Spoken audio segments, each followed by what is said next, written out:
Hey, what's going on, boys? My name is Enigma, and I was just working until something grabbed my attention. A flashbang was thrown by Shroud.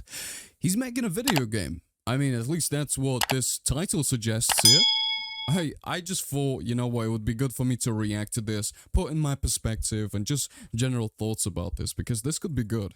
So, let's have a look here. I want to build the best game ever. That is my goal, and that's Splash Damage's goal as well. One of my dreams for the last few years has been to go on Twitch and see people playing a game that I've been a part of. Hi, they're taking I'm it real Lance, serious. Creative Director here at Splash Damage. I'm here Splash with Damage. Sacriel and Shroud, and we are making a game together. Project Funny Astrid. enough, how we got here is a message from Sacriel. Long message kind of saying like, what if we reached out and tried to make a game together? And I instantly, I hit him with like 3 words. This is... I was like, yeah, I'm down. You know, he had a yeah, no, wow. I think this is going to be a net positive. I think just having a player developing a game is huge. I think this is what the industry needs.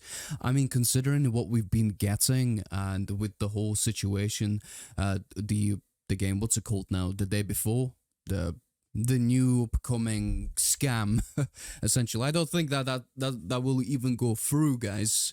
But even looking at DayZ, even right now, its current state, why are we still playing on PS2 graphics? The community just eats it, and it's just been so generic. I mean, have a look even at the New Forest game. It's like, yeah, there's been some innovations from the first game, but nothing really that blew me right off my chair.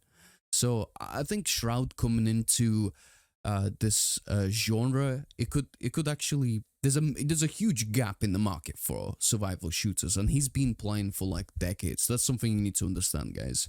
He's not only been playing on the base game level, but he's also been playing competitively from CSGO, and right now he eats and shits Tarkov. And I hope it's going to be just like Tarkov, but with some more innovations, because you see, Tarkov is an amazing game.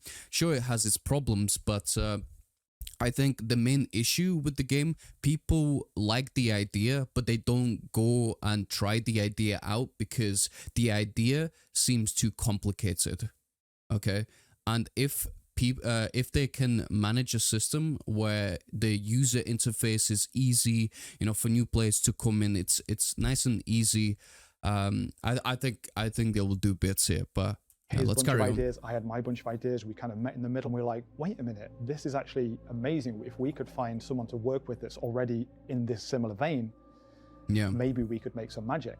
Splash themselves were at a pivotal point where they were already on the track to make a game with the majority of the kind of features Mike and I were working on. Bringing the Nice. experience, So they the have a knowledge full-blown that Sacriel and studio. Shroud Look at provide that. within the survival genre, plus the 20+ years of expertise we have at building awesome shooters within Splash Damage. We'll need to merge take a them look together at to the create something entirely new. I company think here. what my community is kind of looking forward to when it comes to me kind of working on this project is a lot about the gunplay. How do these weapons behave? for and sure. How do ballistics work? How does the recoil That work? is You're so making a shooter important. game, a survival I shooter game. hope they take a realistic approach here, because Tarkov has some amazing animations, and if they can just innovate on that, and like I said, just making it easier for new players to come in and try the game. Because you see, when people look at Tarkov, it's just like you're put in there with no tutorial, with no anything. I get it's a hardcore game, but you don't need to make the initial process complicated.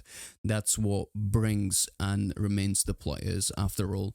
I mean, as someone who finished a degree in game development, God, it's so annoying. I mean, the genre that the gaming industry right now is really pathetic, and I think putting someone who has been a player for such a long time and a good critic of gaming for such a long time is going to be truly a net positive. The gunplay is really important, and I always thought in the back of my mind, like, how fun would it be to see if I could like work with a studio to implement some of these thoughts. So I can remember. I wish I could do that. I wish I had the money for doing something like this. Because those games. That was my dream for such a long time. For me, what makes survival incredibly compelling is this pervasive sense of tension and Tension, drama yeah. in the game. And that's something we're bringing Absolutely. into Which is absolutely lackluster in every game we see. Project Astrid. To push the boundaries of a game and to It feels create scripted. something that we've not really seen in the industry before takes such an outrageous amount of talent and hard work. Absolutely. Just to facilitate the way we're innovating in our game is just mind-blowing. My favorite part about doing this so far and working on this project is just sharing everything that's on my mind. I get to actually see what the developers actually think about the things that are in my head. And there's just so much more than I could have ever thought when it comes to working on a project like this. So this collaboration is really important to us at Splash Damage. We've got the ability to do something really new in survival, build an IP from the ground up, and that's a 1 in a million opportunity. Hopefully this is going to be a 1 in a million game. Heck yeah, Project Astrid. Yeah, like I said, this is definitely going to be a net positive, but we'll take it with a grain of salt. We need to look at the actual Project Astrid. I don't think, let's see, do they have anything right now? To look here. Click here to find out more information. Let's see. Okay, yeah, so they don't really have anything right now. I guess we'll take a look into this more in depth when they have more information and maybe some gameplay. I hope it's this year, but I probably doubt it. I think it's an ongoing thing. It's an ongoing process, and we'll see more about it in the future. But until then, over and out.